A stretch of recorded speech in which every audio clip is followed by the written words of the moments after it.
I give the floor to the representative of Pakistan. Mr. President, we are compelled to respond to a state that cannot decide whether to masquerade as the world's largest democracy or expose itself as the world's largest factory of disinformation. Year after year, India drags its bundle of recycled falsehoods to this forum, but let me set the record straight. India has become the only country that practices state-sponsored terrorism as policy at home and abroad. Its hypocrisy is well exposed. It cannot hide anymore its aiding, abetting, and financing of terrorism in Pakistan, its covert terrorist networks across the region and the globe, and its reign of terror in Indian-occupied Jammu and Kashmir. Through its proxies like TTP, BLA, and Majid Brigade, Indian-sponsored terrorism has not just claimed lives of thousands of innocent civilians in Pakistan, it has turned places of worship, learning, and livelihood into sites of carnage. Pakistan's sacrifices in the global fight against terrorism have for long been recognized by the international community. This forum certainly needs no sermon from an aggressor, occupier, and perpetrator of state-sponsored terrorism. Pakistan not only condemned, but also called for credible, impartial, and independent investigation into Pahalgam incident. If India had nothing to hide, it should have agreed to such investigations. After the incident, despite calls for restraint, dialogue, and diplomacy by the international community, India escalated the situation and committed unwarranted aggression against Pakistan from 7 to 10 May 2025, killing innocent men, women, and children. Pakistan has maintained a principled and calibrated approach before, during, and after the conflict, avoiding harm to civilian and civilian infrastructure. India's reckless brinkmanship and provocative posturing exposed its hegemonic ambitions. When its adventurism collapsed into defeat, it resorted to excuses, but the truth could not be concealed. The bubble of hubris has been burst, the myths of military might shattered, and the irrefutable evidence of Indian losses has been provided and well documented by the international community. India's holding in abeyance of the Indus Waters Treaty has unmasked it as a blatant violator of international law.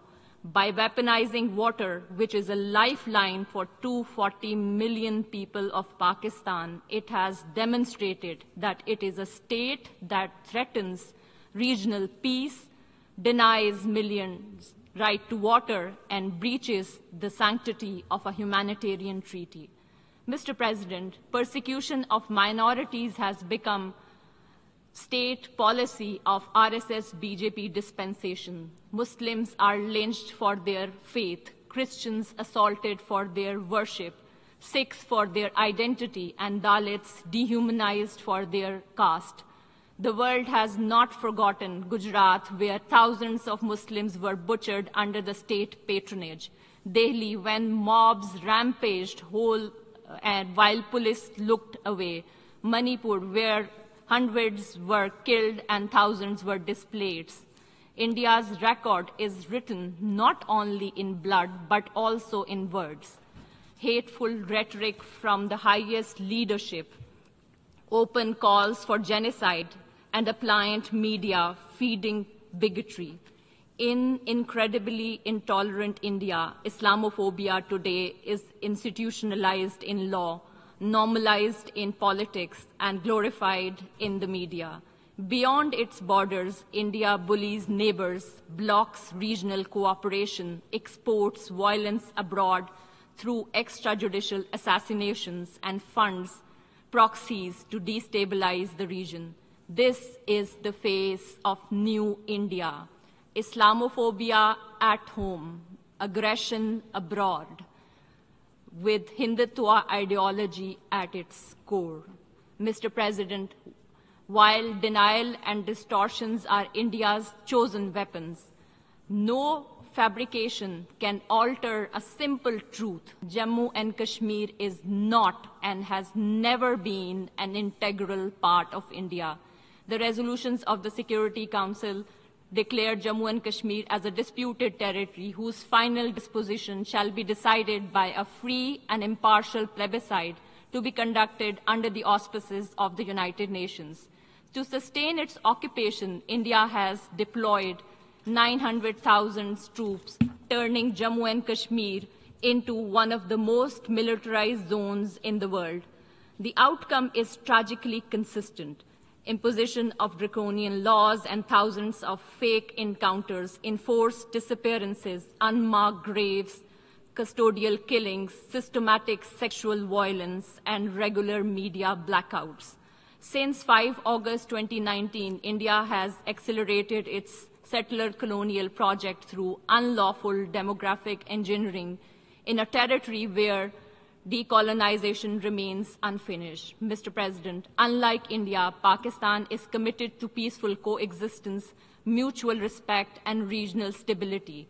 But we have made it absolutely clear India has no license to violate our territorial integrity and sovereignty and kill innocent civilians. If aggression is imposed on us, we will respond, and we do that with courage, resolve, and strength, as we did in Operation Banyanul Marsoos. Pakistan will continue to expose India's hypocrisy, its occupation, double standards, denial of human rights to the Kashmiris, and its disinformation war. We will not let hollow rhetoric distract from the core issue. The people of Jammu and Kashmir deserve justice, dignity, and freedom by exercising their right to self-determination, and they shall have freedom one day. I thank you.